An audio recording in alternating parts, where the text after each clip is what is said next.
Hey everyone, once again this is Joe from Joyful Noise Productions, here to bring you another video. And in this video, we're going to learn together what a channel strip is and why it's essential for audio production. So join me as I go into this part of audio production, challenging myself to explain to you what a channel strip is in under 5 minutes. Or at least I hope I can get it under 5 minutes. But before we go any further, do me a favor. Like this video, share it to all your friends, and don't forget to subscribe. Also, don't forget to leave a comment and also hit the notifications button so that we know when the next video is going to drop. So without any further ado, let's get into it. Go! As many beginners, even myself included, when I first started getting into audio production, we all struggled to understand how to use a channel strip effectively. Often, when we try to mess with a channel strip, it leads to poor sound quality. One of the main reasons is because sometimes we may not know what each component of the channel strip does and also how they interact with each other. This lack of understanding leads to crappy mixes, where some frequencies will be overpowering others and there will be an overall sound that just sounds plain muddy. Other issues that may occur is that we might be using the channel strip as a corrective tool rather than just as a creative one. This can cause the sound to sound, bland or sterile, or even lack character in its sound.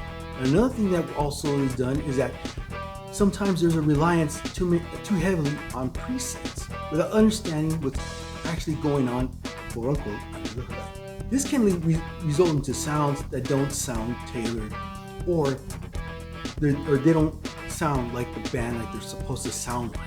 And finally, there are some that might be intimidated by the channel strip's many features, and because of that, avoiding them altogether. When exploring the various components of the channel strip, you'll be understanding what preamps, EQs, compressions, and understand how they all work together, which ultimately shape the way your sound starts. So let's go to the very first thing. Let's start with the preamp. The preamp is essentially the first point of contact between your instrument or microphone and the channel strip. Sometimes they come in forms of audio interfaces, mixers, or sometimes they even come built right into the channel strip.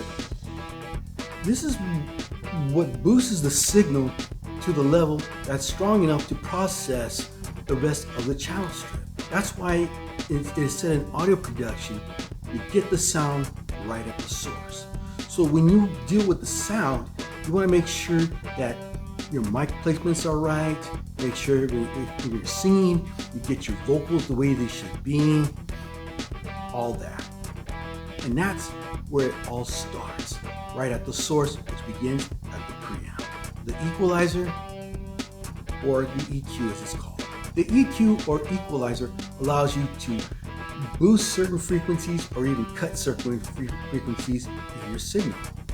This can help correct in the imbalance of the sound or create spaces in your mix or by cutting frequencies that are clashing.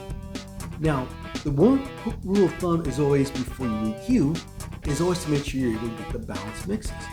Now, just like in cooking, you just only need just a little bit.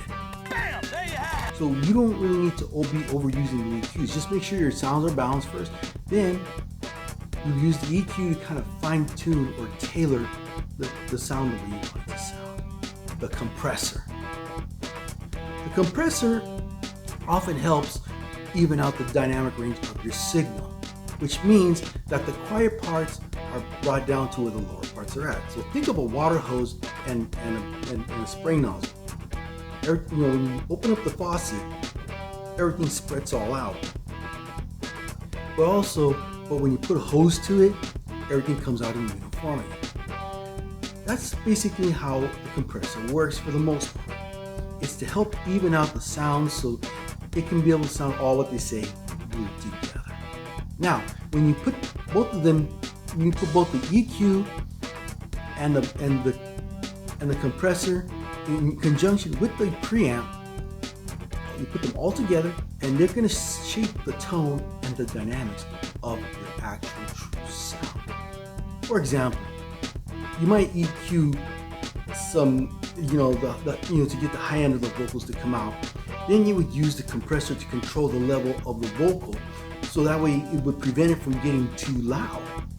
Because sometimes especially when you're like if you're in screamo, you're always screaming, you're singing, and you scream out again. That's what combining the compressor and the EQ do help to straighten out. So the channel strip, shall I say, also is included in the additional features. You also have like gates in them. You also have de-essers or even saturators that kind of give your sound a little bit more character to it. That's why you always hear about crushed drums, or you always hear about distortion in the vocals. Those are the parts that come with some channel strips. Now, one thing you want to keep in mind of all these things is that each of these components of the channel strip should be used subtly. Don't be like, try to get it all over the place. No, like I said, you do, it's just like cooking, just put a little bit and bam. Because if you overuse these features, you're gonna kill your mix and it's gonna sound crappy all over. Now, one of the most common mistakes that are usually found as far as using a channel strip is compression. Sometimes you put too much of the compression in. This can result in a sound that is lifeless and doesn't have very much dynamic. What I mean, in other words, it has no feel to it. It's just sound like this all the time because you're always keeping everything compressed so hard. And that's what happens when you over compress vocals. It almost sounds monotone. But to avoid this altogether, shall I say, try the compressor in small increments. Now, the one more important thing what controls the compressor in an overall situation is the threshold. Don't use the threshold so much, because that's what crushes the sound. Also, you have other controls like your attack and your release. Now, the attack is actually how much compression you want to put once the signal is going in, and release is obviously how much compression you want to let go once the signal goes out. The only time you want to squash a sound with a compressor is only, like they say, you're going to use it to create a drum crush sound. Also, another mistake that you also do when it comes to a channel strip is over EQing the signal. This can create very serious problems, like it sounds unnatural. It sounds like that. Or it creates a fatigue to listen to, like, I don't want to hear this anymore. That's why in audio mixing, that's why sometimes I'll take a break when I'm doing some mixes and stuff like that. It's for me to get away from my speakers and let my ears rest for a while. Because sometimes the frequency can be coming hard at me and it'll wear my ears down. It goes back to the subtle adjustments you need to do in the EQ. Again, you don't need too much, just enough to make the sound pop. It's about correcting a little bit imbalances, and also it makes it trying to make it sound clean. You don't want to use it, you don't want to change the tone completely on it. Another problem that's also commonly found is that we don't use the channel strip in its context. This means it's not considering this, whether or not how the sound will fit into the mix, or not being able to make adjustments accordingly. But sometimes, like I said, we use presets to try to make it fit, and somehow it just doesn't quite go in right. Especially when we're trying to mix guitars and bass and drums for full sound. You got to consider what you're using when it comes to, the source of the sound, because not all microphones are the same that are being used. Not all the guitar tones are the same as well, or let alone any other tone you may be using, especially if you're using MIDI tones. What you want to do is, when it comes to mixing, one thing I personally do is I solo the track first. I try making the adjustments a little bit, and then I try to see how it would fit in the track while it's isolated. And what I'll do is I'll bring the mix back in to see what other little adjustments may be needed. See, by doing this, you can ensure that the channel strip is working in harmony with the rest of the tracks, rather than against them. Because believe me, it can be a little stressful when you're trying to make everything fit. To wrap this up, just to let you know, the channel strip is a very powerful tool. Again, it's going to have your preamps. Some may have preamps. You're going to have your EQ, your compression, and additional features like gates and saturations.